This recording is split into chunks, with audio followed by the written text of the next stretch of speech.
السلام علیکم ورحمۃ اللہ وبرکاتہ حامدا و مصلیا اما بعد فاعوذ باللہ من الشیطان الرجیم بسم اللہ الرحمن الرحیم قد قال اللہ تبارک و تعالی فی القرآن المجید والفرقان الحمید ونوحا اذ نادى من قبل فاستجبنا له فنجیناہ واہلہ من الکرب العظیم ونصرناہ من القوم الذین کذبوا بآیاتنا انہم کانوا قوم سوء فاغرقناہم اجمعین صدق اللہ العظیم۔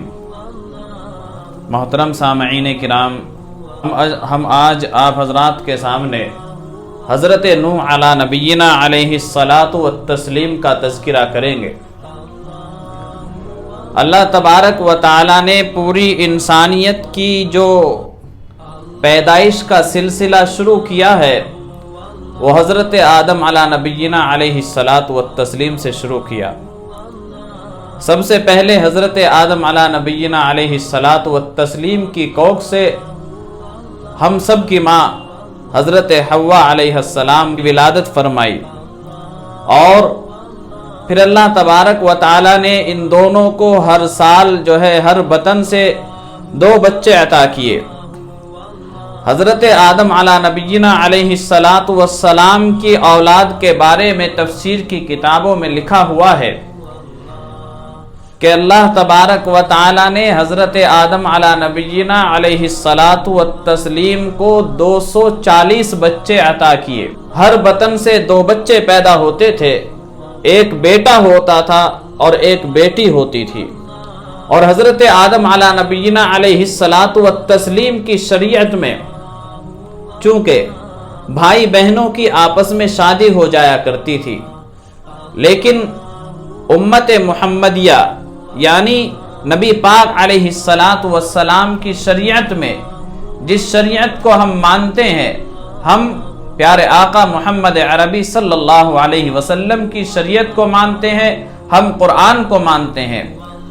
قرآن اور حدیث کے مطابق نبی پاک علیہ الصلاۃ والسلام کی شریعت میں یعنی کہ اسلام میں بھائی بہنوں کی آپس میں شادی ناجائز اور حرام ہے۔ حضرت آدم علی نبینا علیہ الصلاۃ والسلام کے دور میں ہوتی تھی، وہ صرف ان کی حد تک محدود تھی، وہ اللہ کی ایک حکمت تھی نسل انسانی کو بڑھانے کے لیے۔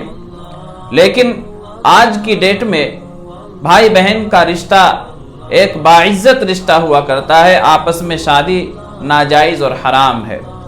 صرف بھائی بہن میں شادی ہوتی تھی حضرت آدم علی نبینا علیہ الصلاۃ والسلام کی شریعت میں، ان کی اولاد میں۔ تو ایک بطن سے 2 بچے پیدا ہوتے تھے، ایک بیٹا ہوتا تھا اور ایک بیٹی ہوتی تھی۔ 2 بطن، اس بطن میں 2 بچے پیدا ہوئے، ایک بیٹا ہے اور ایک بیٹی ہے۔ اب اس بطن سے 2 بچے پیدا ہوئے، ایک بیٹا اور ایک بیٹی۔ تو اس والے بیٹے کے ساتھ، اس والے بطن کے ساتھ میں جو بیٹا ہے، اس والے بطن کے ساتھ میں جو بیٹا ہے، اس بیٹے کی شادی اس بطن والے بیٹی کے ساتھ میں ہوا کرتی تھی۔ اور چونکہ قابیل نے حابیل کو قتل کر دیا تھا،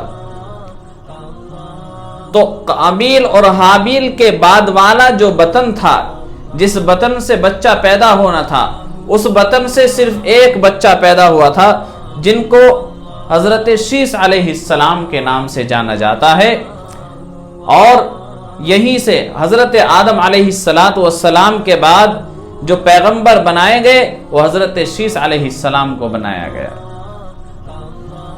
حضرت شیث علیہ السلام یہ صرف اکیلے پیدا ہوئے تھے، تو کتنے بچے ہوئے حضرت آدم علی نبینا علیہ الصلاۃ والسلام کے؟ حضرت آدم علیہ السلام کے 240 بچے پیدا ہوئے۔ ان سے پوری ذریت اور پوری انسانیت کو اللہ رب العزت نے پیدا فرمایا۔ انہی میں آتے ہیں حضرت نوح علیہ السلام۔ حضرت نوح علیہ السلام سے پہلے حضرت شیث علیہ السلام اور حضرت ادریس علیہ السلام، یہ درمیان کے انبیاء ہے، یعنی حضرت آدم اور حضرت نوح علیہ السلام کے درمیان کا جو زمانہ ہے، اس زمانے میں حضرت شیث علیہ السلام اور حضرت ادریس علیہ السلام پیدا کیے گئے، اور حضرت نوح علیہ السلام کے 3 بیٹے پیدا ہوئے۔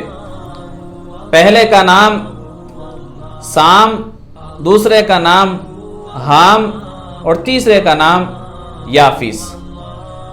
جو پہلے بیٹے تھے حضرت نوح علیہ السلام کے، حام، ان کو حامی بھی کہا جاتا ہے، ان کو جدھر سے سورج طلوع ہوتا ہے، حضرت نوح، چونکہ جب طوفان نوح آیا تھا تو پوری دنیا کے اندر جتنے بھی انسان تھے، جتنے بھی جانور تھے، سارے کے سارے ختم ہو چکے تھے۔ تو اللہ تبارک و تعالیٰ کو چونکہ اب دوبارہ سے انسانیت کو پوری دنیا کے اندر پھیلانا تھا، چنانچہ حضرت نوح علیہ السلام نے اپنے 3 بیٹوں کو دنیا کے کونے کونے پر بھیجا۔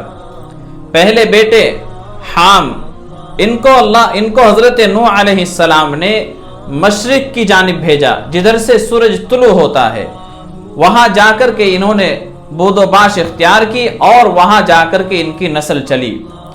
اور سام، ان کو حضرت نوح علیہ السلام نے چین کی طرف بھیجا، اور یافیس، ان کو اللہ تبارک و تعالی نے عرب کے قبیلے میں ہی، ان کو حضرت نوح علیہ السلام نے عرب میں ہی رہنے دیا۔ اب ان سے جو ہے نسل چلی اور پوری دنیا کے اندر نسل پھیلی۔ حضرت نوح علیہ السلام کو آدم ثانی بھی کہا جاتا ہے، یعنی پہل دنیا کے اندر انسانیت پروان چڑھی حضرت آدم علی نبینا علیہ الصلاۃ والتسلیم سے۔ چونکہ طوفان نوح میں پوری انسانیت اور تمام یہ جو ہے جانور تمام کے تمام ختم ہو چکے تھے، اب دوبارہ سے اللہ رب العزت نے انسانیت کو پروان چڑھایا حضرت نوح علیہ السلام کے ذریعے سے، تو حضرت نوح علیہ السلام کو آدم ثانی بھی کہا جاتا ہے۔ حضرت نوح علیہ السلام کو اللہ تبارک و تعالی نے عراق کے علاقے میں نبی بنا کر کے بھیجا۔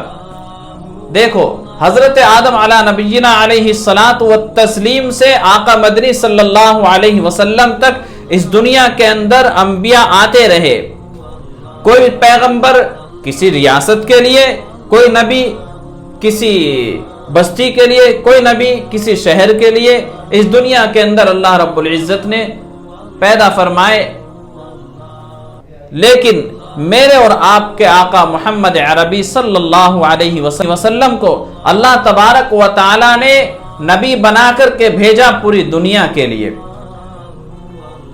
اللہ تبارک و تعالی نے اپنے بارے میں فرمایا، الحمدللہ رب العالمین، کہ تمام تعریفیں اس اللہ کے لیے ہے جو عالمین کا رب ہے، اور وما ارسلناک الا رحمتا للعالمین، اور اللہ کے نبی علیہ الصلاۃ والسلام کو پوری دنیا کے لیے، پورے جہان والوں کے لیے رحمت بنا کر کے بھیجا ہے۔